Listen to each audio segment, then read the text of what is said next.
2021년도 새해가 밝았습니다. 오늘은 요한계시록 22장 12절부터 13절에 있는 말씀을 가지고 시작과 끝이라는 제목으로 여러분과 말씀을 함께 나누기 원합니다. 먼저 말씀을 봉독해 올리겠습니다. 보라, 내가 속히 오리니 내가 줄 상이 내게 있어 각 사람에게 그가 행한 대로 갚아주리라. 나는 알파와 오메가요, 처음과 마지막이요, 시작과 마침이라. 아멘. 잠시 기도하겠습니다. 하나님, 2020년도 힘들고 어려운, 아직도 힘들고 어려운 상황에 놓여져 있는 많은 사람들이 있습니다. 그 영혼들을 위로해 주시고, 아버지, 이제 2021년도를 시작하면서 저희들이 새로운 희망과 또 하나님의 위로하심과 하나님 주시는 평안을 다시 한번 경험할 수 있는 시간들 되게 하여 주시옵소서. 우리에게 주어진 삶의 고통과 많은 아픔 속에서도 하나님 우리와 함께 하심을 잊지 않게 도와주시고 말씀으로 다시 한번 나를 돌아보며 2021년도를 준비하는 시간 되게 하여 주시옵소서. 감사드리며 예수님의 이름으로 간절히 기도하옵나이다. 아멘. 2020년도를 시작하기 할 때 아마 저와 여러분들은 나름대로 많은 꿈과 많은 희망과 또 아마 많은 계획들을 가지고 있었을 것입니다. 그리고 우리는 매년 똑같은 시작을 하죠.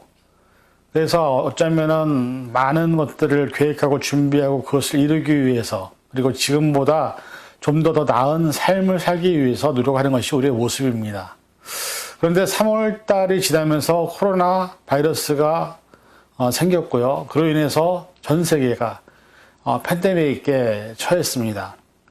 역사적으로 팬데믹은 몇 번 있었습니다. 그럼에도 불구하고 이 시대를 살아가고 있는 많은 젊은 사람들에게는 이 팬데믹이라는 이 현실이 사실 그렇게 쉽게 받아들일 만한 상황은 아니었습니다. 그리고 지금도 많은 사람들이 바이러스 감염으로 인해서 죽음을 기다리고 있는 분들도 있고요. 치료를 하는 분들도 있고, 또 의료 현장에서 그분들 돕기 위해서 목숨을 걸고 함께 고생하시는 분들이 있음을 우리는 잘 압니다. 시작이라는 말은 우리에게 설레임을 주는 단어입니다. 그러나 끝이라는 단어는 사실은 우리에게 더 이상 어떤 것도 할 수 없다라는 것을 의미하게 됩니다. 그래서 오늘 사실 2021년도 첫 주일 예배를 시작하면서 2021년도에 여러분들 나름대로 또 우리 모든 사람들이 가장 바라는 것 중에 하나가 있다면 아마 그것은 코로나 바이러스 이 팬데믹 상황이 빨리 끝나고 예전의 일상으로 돌아가는 것이 아닐까 하는 생각을 해봅니다. 그러나 중요한 것은 그 시작과 끝은 우리의 선택과 우리의 결정이 아니라는 것을 우리가 먼저 깨달아야 될 것입니다. 사실 이 팬데믹이라는 초유의 사태도 우리가 원한 것은 아니었습니다. 그리고 우리가 잘 알다시피 병원에서 많은 질병과 고통 속에서 싸움을 하고 있는 많은 분들에게 물어본다면 어느 누구도 병원에 누워있기를 원하는 사람은 아무도 없을 것입니다. 그러나 사실 우리가 알다시피 삶이란 우리가 원치 않은 때에, 우리가 바라지 않은 때에 정말 아픔과 고통과 슬픔이 다가올 때가 많이 있음을 우리는 잘 알고 있습니다. 2021년도를 시작하는 오늘 저와 여러분들은 어떤 또 계획과 어떤 꿈과 어떤 희망을 갖고 시작을 해야 될까요? 저는 그런 것들이 우리에게 매우 중요한 의미를 가진다고 생각합니다. 그러나 중요한 것은 그거보다도 오늘 말씀해 보니까 예수님이 이 땅에 오실 때에 각 사람이 그가 행한 대로 갚아주리라 말씀합니다. 이 말이 사실 저는 되게 두렵습니다. 제가 목회자로 살면서 가장 두려운 것이 제가 나중에 하나님의 부르심을 받았을 때에 하나님이 저를 어떻게 평가하실지에 대한 부분입니다. 그리고 그것에 대해서 저는 매우 많은 두려움을 갖고 있습니다. 많은 사람들이 세상에 태어나서 삶을 살아갑니다. 그리고 많은 사람들이 자기가 원하는 때가 아닌 원치 않은 때에 죽음을 맞이하죠. 그래서 사람의 일생은 시작을 해서 끝으로 죽음으로 끝나는 것이 인생입니다. 근데 그것이 단지 인생뿐일까요? 이 세상의 역사를 보면 시대도 구분되어 있습니다. 우리가 BC라고 나와 있는 비포와 애프터, 그렇죠?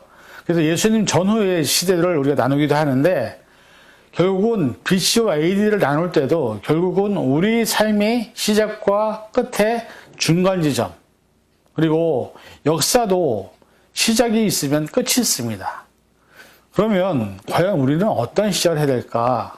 그리고 우리는 과연 어떤 끝을 맺어야 될까?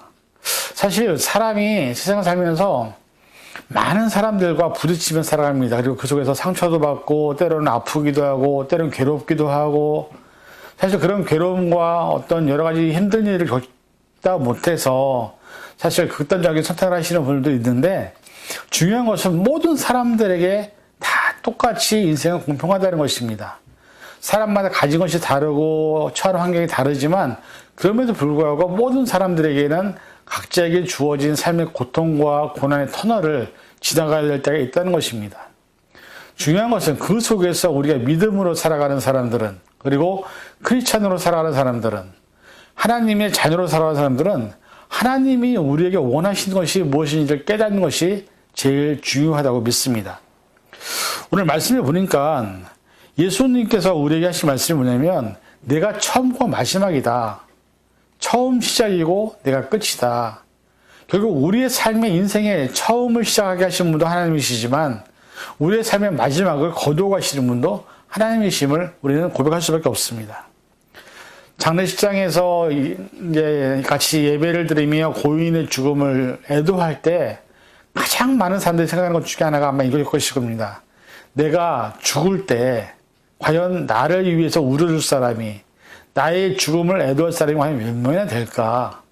어쩌면 이것이 내가 살아온 삶의 결과이기도 합니다. 그러나 중요한 것은 그것이 우리에게 중요한 것이 아니라 우리가 살아간 삶의 흔적 그대로 하나님은 말씀을 통해서 갚아주신다고 말씀합니다. 사과나무를 심으면 사과가 열리게 되어 있습니다. 포도나무를 심으면 포도가 열리게 되어 있습니다. 내가 삶을 어떻게 살았느냐에 따라서 내 삶의 결과는 전혀 다르게 달라질 수밖에 없다는 것을 우리는 잘 압니다.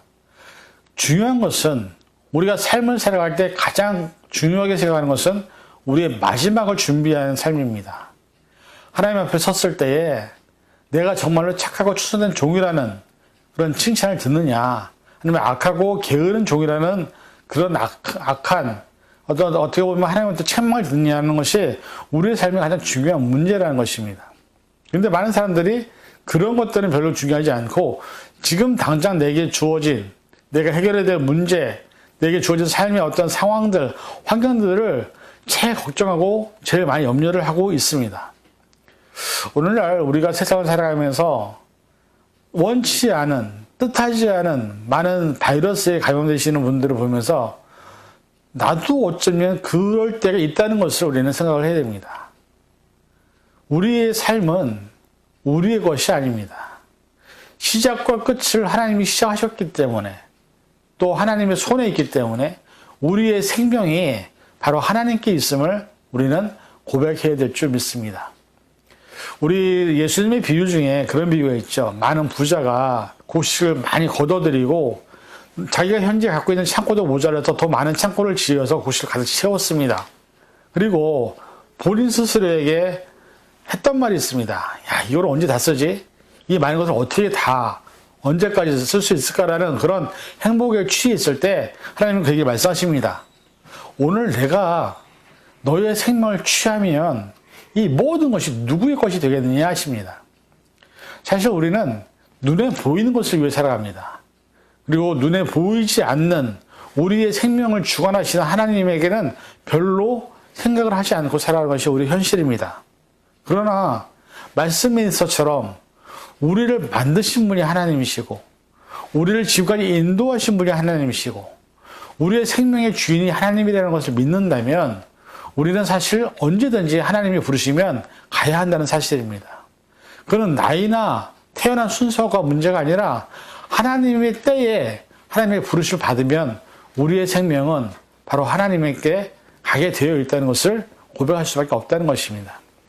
그래서 사실 우리가 살아갈 때 우리에게 가장 중요한 날이 바로 오늘입니다. 왜? 오늘이 지나면 내일은 우리의 날이 아닙니다. 내일은 바로 하나님의 주권에 있는 날이기 때문에 내가 내일 무엇을 하겠다, 내가 앞으로 무엇을 하겠다, 이것이 사실 별로 그렇게 우리에게는 중요한 문제가 아니라는 것입니다. 잠언 16장 9절에 있는 말씀처럼 사람이 자기의 마음으로 모든 길을 계획할지라도 그 걸음을 인도하시는 자는 여호와시리라 말씀하셨습니다. 사람이 우리가 많은 계획을 세우고 많은 것을 이루기 위해서 노력을 합니다. 그리고 그것을 위해서 열심히 최선을 다합니다. 그러나 그럼에도 불구하고 젊은 나이에, 어린 나이에 죽음을 맞이하는 수많은 사람들이 있음을 우리는 압니다. 그들에게는 꿈이 없었습니까? 그들에게는 희망이 없었습니까? 그들도 나름대로 장래에 대한, 미래에 대한 것들을 많이 꿈꾸고 살았습니다. 지금도 전 세계의 수많은 사람들이 생각지 않은 사고나 전쟁이나 아니면 자연재해나 여러 가지 많은 일들로 인해서 원치 않은 시간에 죽음을 맞이하는 것들이 우리가 잘 알고 있는 상황입니다. 그리고 지금은 우리는 정말로 너무 극심한 코로나 사태가 확산되어서 이제는 집 밖에 나가지 않는 것이 가장 안전하다고 하는 시대에 우리는 살고 있습니다. 언제 어디서 어떻게 우리도 감염이 될 수 있는 상황일 수도 있고요. 그러다 보면 우리도 내가 원치 않았지만 그것으로 해서 내 삶이 마감이 될 때가 있다는 것입니다. 그것을 깨닫는다면 우리는 지금 어떻게 살아야 될까? 나의 시작과 끝을 주관하시는 하나님께서 나를 붙잡아 주시고 인도해 주시기를 간절히 기도하고 하나님께 매달리고 하나님의 인도와 보호 속에 살기를 간절히 소망할 때만 우리의 삶이 유지가 될 수 있음을 우리는 깨달아야 한다는 것입니다. 사람이 이 세상에 살면서 요즘같이 어려운 시대에 희망을 갖는 것이 과연 가능할까라는 생각을 듭니다. 그러나 중요한 것은 우리가 살아가는 세상은 산자와 죽은 자로 나누어진다는 사실입니다. 그리고 살아남은 자들은, 살아있는 사람들은 자신에게 주어진 삶의 모든 시간들을 한 걸음 한 걸음 내딛어야만 된다는 것을 우리는 분명히 인지해야 합니다. 그것이 살아남은 자들에게 주신, 하나님께서 주신 사명이고 임무입니다. 오늘날 우리가 세상을 살아가면서 사실 우리는 2021년도에도 많은 어떤 걱정과 염려가 있습니다. 특히 코로나 이 바이러스가, 그리고 지금 현재 국제기구 질병예방통제센터에서 말한 것처럼 또 새로운 변종, 새로운 어떤 또 위험한 물질이 온다라는 경고를 하고 있습니다. 코로나 바이러스 하나도 사실 얼마나 오랜 시간이 걸려서 백신이 완성됐습니까? 그 안에 수많은 사람들이 자신의 삶을 포기해야만 했던 시간이 있었습니다. 그런데 그거 말고도 또 다른 것이 새로 온다고 한다면 우리는 또 얼마나 두렵겠습니까? 그러나 그 안에서도 분명히 살아남은 자들이 있을 것이고 또 그 안에서 그것으로 인해서 죽음을 맞이할 수밖에 없는 사람도 있을 것입니다. 그것이 다른 사람이 아니라 바로 내가 될 수 있다는 사실을 우리는 분명히 기억을 해야 합니다. 우리의 숨을 쉬는 것이 사실 너무나 감사한 일인데 우리는 이것이 그냥 당연한 것으로 생각합니다. 그러나 물속에 들어가서 아니면 때로는 숨이 못 쉬어질 상황에서 딱 겪어보면 1, 2분만 우리는 숨이 들어가지 않아도 우리의 뇌는 죽고 맙니다. 그처럼 우리는 연약한 인간입니다. 중요한 것은 하나님이 우리를 붙잡아 주지 아니하시면, 하나님이 우리를 돌보지 아니하시면 우리의 힘으로는 이 험한 세상에서, 이 힘든 세상에서 살아갈 수 없음을 고백할 수밖에 없다는 사실입니다. 2021년도를 시작하면서 새로운 시작을 맞이하지만 사실 우리가 2021년도 안에 끝까지 살아남을 수 있을까? 이것은 아무도 모르는 일입니다. 그것은 하나님은 아시겠죠. 그러나 중요한 것은 하나님이 우리에게 맡겨진 사명이 있고 우리가 해야 될 일이 있다면 아마 하나님은 우리의 목숨을 그때까지는, 사명을 다할 때까지는 지키실 것이라고 저는 믿습니다. 오늘날 저와 여러분들이 이 세상을 살아가면서 우리는 사실 한 치 앞을 내다볼 수 없는 연약한 존재임을 다시 한번 고백해야 됩니다. 그리고 하나님이 우리의 길을 인도해 주시고 하나님이 우리를 이끌어 주지 아니하시면 우리의 힘으로는 어떤 것도 할 수 없음을 고백해야 될 줄로 믿습니다. 이스라엘 백성들이 광야를 출애굽을 해서 광야를 통해서 가나안 땅에 가기까지 그들에게 하나님이 없이는 그들은 어떤 것도 할 수 없는 사람들이었습니다. 우리 일생에, 우리 인생이 지금 그러하지 않습니까? 하나님이 우리를 도와주지 아니하시면 우리 힘으로는 어떤 것도 할 수가 없습니다. 현재 우리가 누리고 있는 것들, 내가 지금 현재 가지고 있는 이 모든 것들도 역시 우리 것이 아니라 하나님이 우리에게 잠시 맡기신 것임을 깨닫는다면 우리에게 주신 이것을 통해서 우리가 하나님 앞에 어떻게 영광을 돌리고 이것을 통해서 어떻게 내가 하나님과 함께 깊은 관계를 맺으며 어떻게 하나님이 원하시는 것을 내 삶을 통해서 이루어 나갈 것인지를 고민하고 생각하는 것, 그리고 그것이 바로 우리의 끝을 준비하는 현재 우리의 모습이라고 해도 과언이 아닐 것입니다. 오늘 이 시간 우리가 앞으로 코로나가 언제 끝날지, 또 백신을 언제 맞을지, 백신을 맞는다고 해도 정말 다 나을지, 또 새로운 것이 온다 한들 그것에 대해서 또 준비를 어떻게 해야 될지 아무도 모르는 상황에서 우리는 2021년도를 맞이했습니다. 저와 여러분의 삶에 가장 중요한 시작을 또 시간을 주신 분은 바로 하나님이십니다. 그 하나님 시간을 왜 주셨을까? 그 시간을 통해서 무엇을 하라고 하실까? 그 시간을 통해서 우리에게 원하시는 것이 어떤 삶의 모습일까를 먼저 고민해 보시고, 우리가 앞으로 우리에게 내게 주신 그 시간 안에 내가 하나님을 향해서 할 수 있는 최선의 모습을 감당하는 그런 저와 여러분이 되시기를 간절히 부탁을 드립니다. 그리고 가장 중요한 것은 오늘 말씀에서처럼 우리가 행한 대로 갚아 주신다고 말씀합니다. 내가 어떤 삶을 살았느냐, 어떤 삶의 열매를 맺었느냐, 어떤 삶의 결과를 맺혔느냐에 따라서 우리의 삶에는 거기에 따르는 대가가 분명히 주어진다는 사실입니다. 얼마나 사실 두려운 말씀입니까? 우리는 하나님 앞에 언젠가 서게 되어 있습니다. 우리의 영혼이 하나님 앞에 섰을 때에 칭찬을 받을 수 있는, 그리고 하나님의 위로를 받을 수 있는, 그래 너가 정말 수고했다, 그렇게 힘들고 어려운 세상에서 네가 정말 나의 일을 하며 또 나의 복음을 증거하며 사람들에게 사랑을 나눠주기 위해서 애쓰는 모습이 정말 고마웠다라고 들을 수 있는 우리의 모습이 되어야 되지 않을까요? 우리가 앞으로 얼마나 살지, 또 어떻게 우리의 삶의 미래가 펼쳐질지는 하나님만이 아십니다. 왜? 우리의 시작을 시작하게 하신 분이 바로 하나님이시기 때문입니다. 2021년도 우리에게 주시는 새로운 시간 속에서 저와 여러분들이 해야 될 단 한 가지 중요한 것은 이 시간을 하나님께 어떻게 돌려드리느냐인 것입니다. 부디 바라기는 우리의 삶을 통해 원하시는 사명과 삶이 있음을 깨달으시고, 이게 나를 위한 삶이 아니라 내 자신의 안락함을 추구한 삶이 아니라 나의 필요한 것들을 채우기 위한 삶이 아니라 하나님이 원하시고 바라시는 삶이 무엇인지를 먼저 생각하고 그것을 내게 주신 시간 속에서 채워나가는 그런 저와 여러분이 되셔서 하나님이 부르셨을 때에 칭찬받는 그런 믿음의 소유자들이 되시기를 주님의 이름으로 간절히 축원을 드립니다. 기도하겠습니다. 사랑해 주님, 하나님은 우리를 사랑하셨습니다. 그래서 하나님은 우리를 삶을 시작하게 하셨습니다. 우리에게 주신 이 시작된 삶은 나를 위한 것이 아니라 하나님과 하나님의 나라를 위한 것이며 우리가 이 시간 깨닫게 하여 주시옵소서. 그래서 내게 주신 시간 동안에 최선을 다해서 하나님의 뜻을 나타내고 하나님의 영광을 드러내고 하나님의 나라를 확장하고 하나님의 복음을 증거하는 일에, 사랑을 나타내는 일에 최선을 다할 수 있는 우리가 되게 하여 주시옵소서. 하나님은 우리를 시작하게 하셨던 분이시지만 우리의 끝을 맺게 하시는 분임을 잊지 않게 하여 주시옵소서. 그래서 하나님과 함께 한 걸음 한 걸음 내딛는 2021년도 한 해가 하나님의 뜻에 순종하고 살아가는 우리가 되게 하여 주시옵소서. 감사드리며 예수님의 이름으로 간절히 기도하옵나이다. 아멘.